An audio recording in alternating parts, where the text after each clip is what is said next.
Assalamualaikum warahmatullahi wabarakatuh. Saya Wina Rahayu, NIM 11820616104. Saya berasal dari kelas 5C Pendidikan Biologi. Saya di sini akan membuat sebuah tugas UTS Biokimia Teori tentang 3 video yang berjudul Struktur dan Fungsi Lipid, Metabolisme Lemak, serta Sintesis Asam Lemak. Selamat menyaksikan. Pembahasan pertama yaitu struktur dan fungsi lipid. Langsung saja. A. Definisi lipid. Istilah lipid meliputi senyawa-senyawa heterogen, termasuk lemak dan minyak yang umum dikenal di dalam makanan seperti fosfolipid, sterol, dan ikatan lain sejenis yang terdapat di dalam makanan dan tubuh manusia. Lipid mempunyai sifat yang sama, yaitu larut dalam pelarutan polar seperti etanol, eter, kloroform, dan benzene, tetapi tidak larut dalam air. Lipid itu terdapat di manusia dan tumbuhan. Lemak, disebut juga lipid, adalah suatu zat yang kaya akan energi yang berfungsi sebagai sumber energi yang utama untuk proses metabolisme tubuh. Setiap lemak disebut lipid, tetapi tidak setiap lipid disebut lemak. Lemak yang berada dalam tubuh diperoleh dari 2 sumber, yaitu makanan dan hasil produksi organ hati yang berada di dalam tubuh. Lanjut ke bagian B, yaitu fungsi lipid. Fungsi di sini adalah fungsi dasar lipid bagi manusia secara umum, yaitu menjadi cadangan energi dalam bentuk sel, jelas ya. Lalu ada lemak mempunyai fungsi seluler dan komponen struktural pada membran sel atau pembangun membran sel. Lalu lipid dapat berguna sebagai penyerapan dan pembawa vitamin A, D, E, dan K. Lalu berfungsi sebagai penahan goncangan demi melindungi organ vital. Lalu merupakan sarana sirkulasi energi di dalam tubuh dan komponen yang membentuk membran semua jenis sel. Fungsi lipid yang selanjutnya yaitu sebagai hormon dan vitamin, membentuk sel dan sumber asam lemak esensial. Lipid juga berfungsi sebagai sumber steroid yang sifatnya meningkatkan fungsi-fungsi biologis yang penting. Contohnya yaitu sterol atau kolesterol dilibatkan dalam sistem pemeliharaan membran. Lalu fungsi yang terakhir dari aspek teknologi makanan, lipid bertindak sebagai pelicin makanan yang berbentuk pelet, sebagai zat yang mereduksi kotoran dalam makanan, dan yang paling terpenting yaitu berperan dalam kelezatan makanan. Lanjut ke poin C, yaitu klasifikasi lipid dan fungsinya di dalam tubuh. Klasifikasi ini berdasarkan menurut Bloor. Menurut Bloor, lipid dapat diklasifikasikan sebagai berikut, yaitu ada lipid sederhana dan lipid berjemur kompleks. Lipid sederhana terdiri dari monogliserida, digliserida, dan trigliserida. Lemak netral adalah ester antara asam lemak dengan gliserol.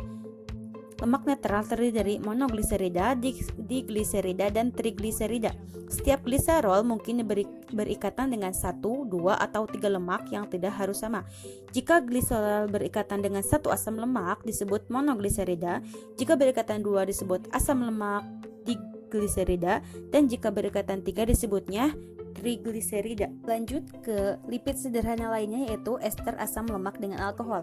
Ester asam lemak dengan alkohol membentuk malam atau lilin atau waxes. Lilin tidak larut di dalam air dan sulit dihidrolisis. Lilin sering digunakan sebagai lapisan pelindung untuk kulit, rambut, dan lain-lain. Lilin merupakan ester antara asam lemak dengan alkohol rantai panjang.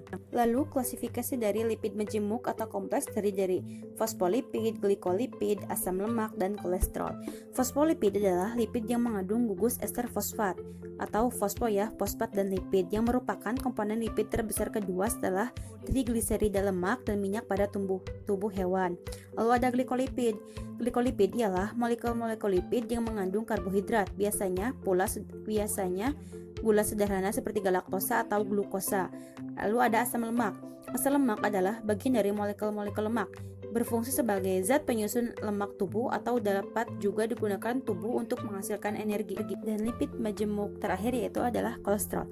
Kolesterol adalah jenis lemak yang paling dikenal oleh masyarakat. Kolesterol merupakan komponen utama pada struktur selaput sel dan merupakan komponen utama sel otak dan saraf. Kolesterol merupakan bahan perantara untuk pembentukan sejumlah komponen penting seperti vitamin D. Lanjut ke klasifikasi lipid berdasarkan asalnya. Ada yang berasal dari lemak nabati dan lemak hewani. Lemak nabati adalah lemak lipid yang bersumber dari alam atau tumbuhan seperti kacang-kacangan, alpukat, durian, dan lain-lain. Berfungsinya itu untuk menurunkan kadar kolesterol, mencegah terjangkitnya penyakit jantung koroner, dan pertumbuhan beberapa jenis kanker. Sedangkan lemak hewani adalah lipid yang berasal dari hewani yang mengandung lemak jenuh dan kolesterol. Didapat dari daging, telur, susu, keju, mentega, dan lain-lain. Biasanya lemak hewani mengandung banyak kolesterol dan dapat merusak tubuh jika digunakan terlalu banyak. Klasifikasi selanjutnya adalah berdasarkan ikatannya yang terdiri dari minyak dan lemak. Minyak adalah suatu kondisi lipid jika berada dalam kondisi cair. Lalu ada lemak. Lemak adalah suatu kondisi lipid jika berada pada keadaan padat. Istilah minyak atau lemak sebenarnya tergantung apakah pada suhu kamar bahan tersebut dalam keadaan cair atau padat. Klasifikasi selanjutnya berdasarkan kelas dari lemak yang terdiri dari lipid fungsi primer, gliserida, fosfogliserida, sfingolipid, dan steroid. Yang pertama yaitu ada lipid fungsi primer, contohnya adalah asam lemak. Asam lemak adalah bagian dari molekul lemak, dapat berfungsi sebagai zat penyusun lemak tubuh atau dapat juga digunakan tubuh untuk menghasilkan energi. Lalu yang kedua ada gliserida, terdiri dari gliserida netral dan gliserida fosfogliserida. Fungsi dari gliserida netral adalah sebagai simpanan energi, sedangkan fosfolipid merupakan komponen pembentukan struktur dinding sel. Yang ketiga ada fosfogliserida yang merupakan komponen pembentukan struktur dinding sel, berfungsi untuk mencegah terjadinya penguapan air yang berlebihan. 4. Sfingolipid. Sfingolipid adalah fosfolipid yang tidak digunakan dari lemak dan termasuk dalam lipid non-gliserida. Lipid non-gliserida yaitu lipid yang tidak mengandung gliserol. Yang kelima ada steroid. Steroid berasal dari kolesterol. Steroid adalah zat yang sangat penting dan tersebar luas dalam tubuh hewan. Steroid meliputi sterol, asam empedu, hormon adrenal, dan hormon seks. Cukup sekian pembahasan dari struktur dan fungsi lipid. Terima kasih. Materi kedua yaitu metabolisme lemak. Langsung saja pengertian dari lemak. Lemak bila dalam keadaan padat disebut lemak dan bila dalam keadaan cair disebut minyak. Lemak dan minyak adalah bagian dari lipid. Lemak atau lipid adalah zat organik hidrofobik yang bersifat sukar larut dalam air. Namun, lemak dapat larut dalam pelarut organik seperti kloroform, ether, dan benzen. Lipid adalah penyusun penting dari makanan karena mereka adalah sumber nilai energi tinggi. Jika lipid yang terdapat dalam bahan organik atau tumbuhan disebutnya sebagai minyak dan lemak. Lipid berfungsi umum sebagai pembentuk dinding sel, baik itu sel hewan maupun sel tumbuhan. Gambar ini merupakan gambaran umum dari lipid. Lalu ada B. Struktur kimia lemak atau lipid. Unsur penyusun lemak antara lain adalah karbon, yaitu C, hidrogen H, oksigen O, dan kadang-kadang terdapat fosfor atau P, serta nitrogen atau N. Jadi, unsur penyusun lemak ada 4 dan molekul lemak juga terdiri dari 4, yaitu 1 molekul gliserol dan 3 molekul asam lemak. Asam lemak terdiri dari lantai hidrokarbon atau CH dan gugus karboksil atau COOH. Molekul gliserol memiliki 3 gugus hidroksil atau OH dan tiap gugus hidroksil berinteraksi dengan gugus karboksil asam lemak. Lanjut ke poin C yaitu pembagian lemak. Jadi pembagian lemak ini ada 3 yaitu lemak sederhana, lemak campuran, dan lemak asli atau derivat lemak. Lemak sederhana merupakan lemak yang tersusun oleh trigliserida yang terdiri dari 1 gliserol dan 3 asam lemak. Contohnya yaitu adalah lilin atau wax. Lalu ada lemak campuran. Lemak campuran merupakan gabungan antara lemak dengan senyawa bukan lemak. Contohnya yaitu lipoprotein atau gabungan antara lipid dengan protein dan fosfolipid. Lalu yang ketiga ada lemak asli atau lemak derivat. Lemak derivat merupakan senyawa yang dihasilkan dari proses hidrolisis lipid, misalnya kolesterol dan asam lemak. Berdasarkan ikatan kimianya, asam lemak dibedakan menjadi 2, yaitu 1. Asam lemak jenuh, 2. Asam lemak tidak jenuh. Asam lemak jenuh bersifat non-esensial karena tubuh sendiri dapat memproduksi asam lemak ini. Pada umumnya, wujudnya padat pada suhu kamar. Asam lemak jenuh berasal dari lemak hewani, misalnya yaitu mentega. 2. Asam lemak tidak jenuh yang bersifat esensial karena tubuh manusia dan hewan tidak dapat memproduksi asam lemak ini di dalam tubuhnya. Umumnya, asam lemak ini berwujud cair seperti minyak goreng. Poin D yaitu ada sumber dan fungsi lemak. Sumber lemak dapat kita ketahui yaitu ada yang berasal dari tumbuhan atau nabati dan juga ada yang berasal dari hewani atau dari hewan. Sedangkan untuk fungsi lemak sendiri dapat kita ketahui yaitu sebagai pelindung tubuh dari suhu dingin, sebagai pelarut vitamin, sebagai pelindung alat-alat vital di dalam tubuh, sebagai penghasil energi, penahan rasa lapar, dan sebagai penyedap untuk makanan. Poin selanjutnya yaitu ada metabolisme lemak atau inti dari pembahasan ini. Dapat kita lihat bahwa gambar di samping adalah gambaran dari metabolisme lemak. Sebelum itu kita harus ketahui apa itu metabolisme. Metabolisme merupakan proses pengolahan zat gizi yang telah diserap oleh tubuh untuk diubah menjadi energi. Dan metabolisme lemak berarti proses di mana asam lemak dicerna, dipecah untuk energi atau disimpan dalam tubuh manusia untuk penggunaan energi di masa yang akan datang. Molekul lemak terdiri dari dua bagian, yaitu 1. Tulang punggung gliserol dan 2. 3 ekor asam lemak.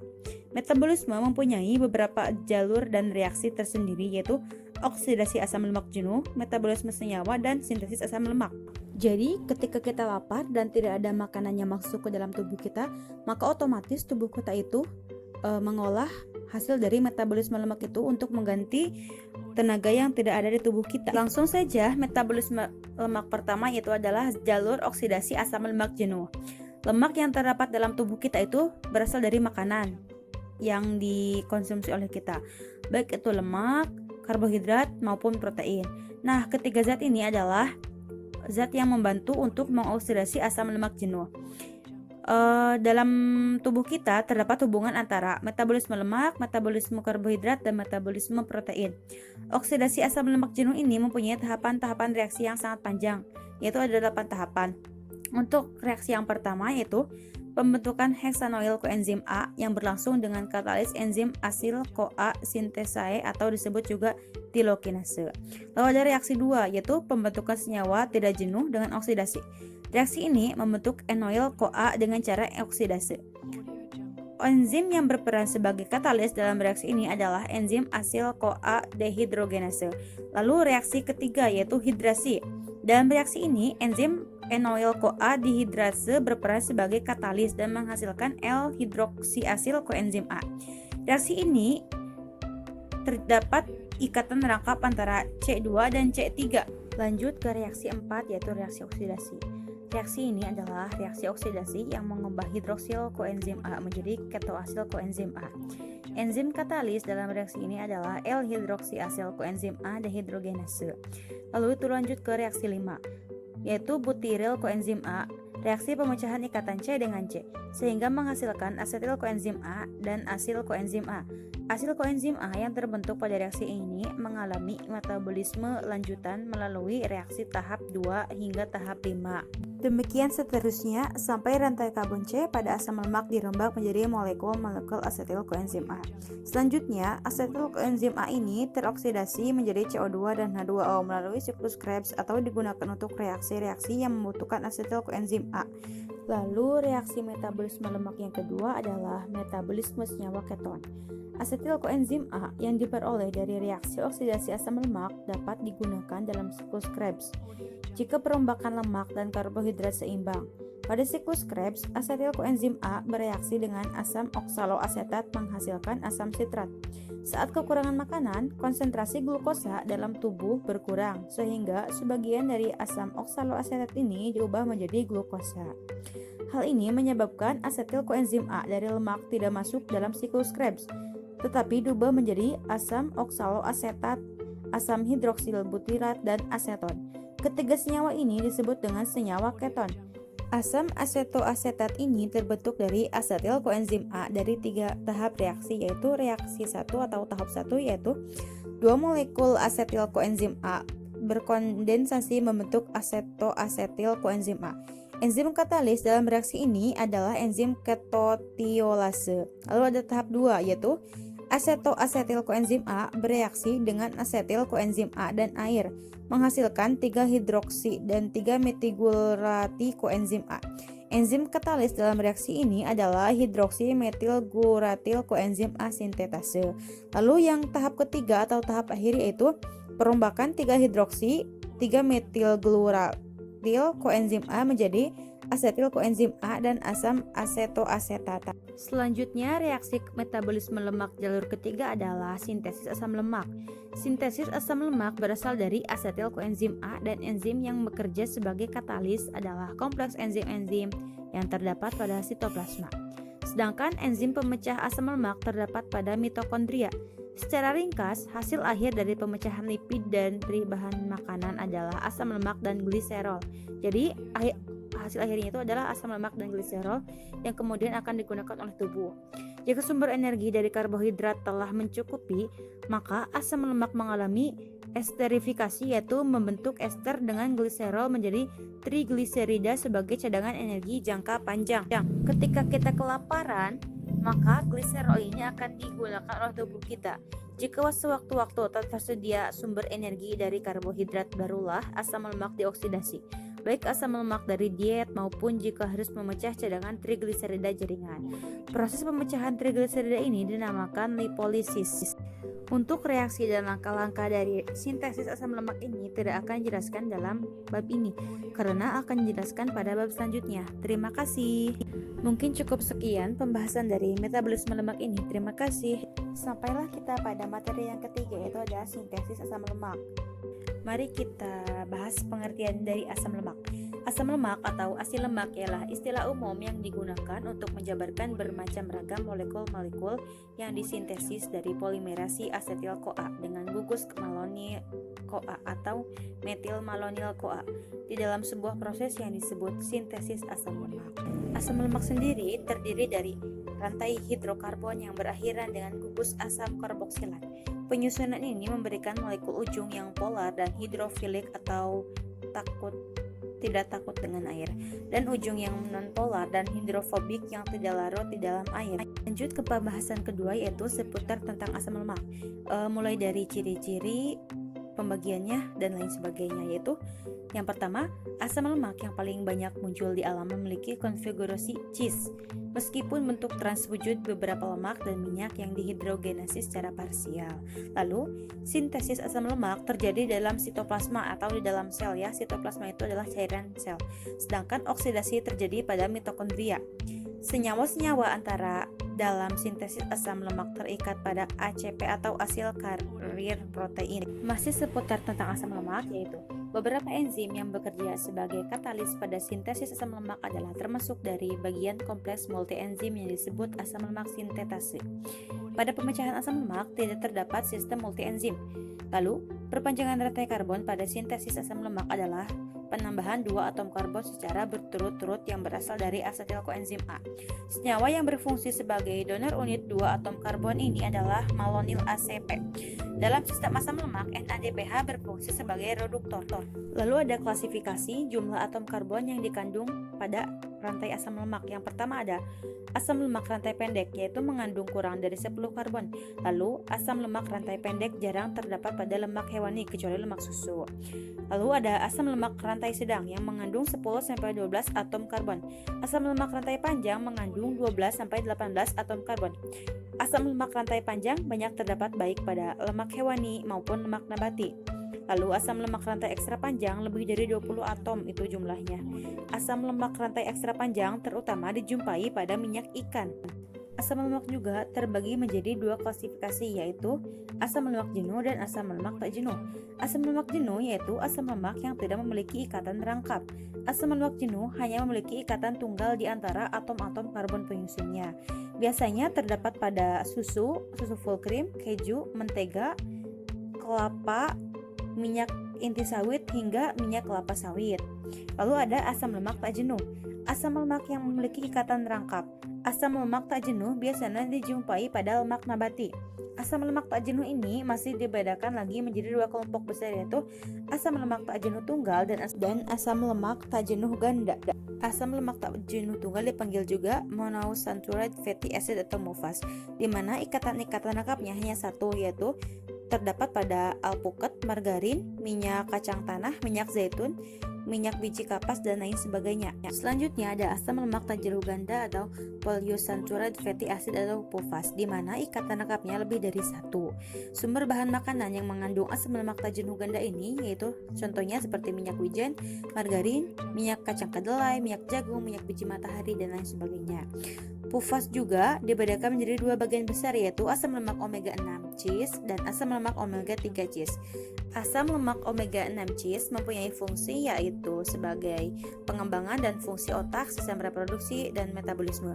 Sedangkan asam lemak omega 3 cis mempunyai fungsi khususnya dalam ilmu gizi yaitu alpha asam linoleat. Selanjutnya, gambar ini merupakan gambar skema dari proses sintesis asam lemak. Proses sintesis asam lemak terdiri dari 8 langkah. Langkah yang pertama yaitu pengangkutan asetil-CoA ke dalam sitoplasma.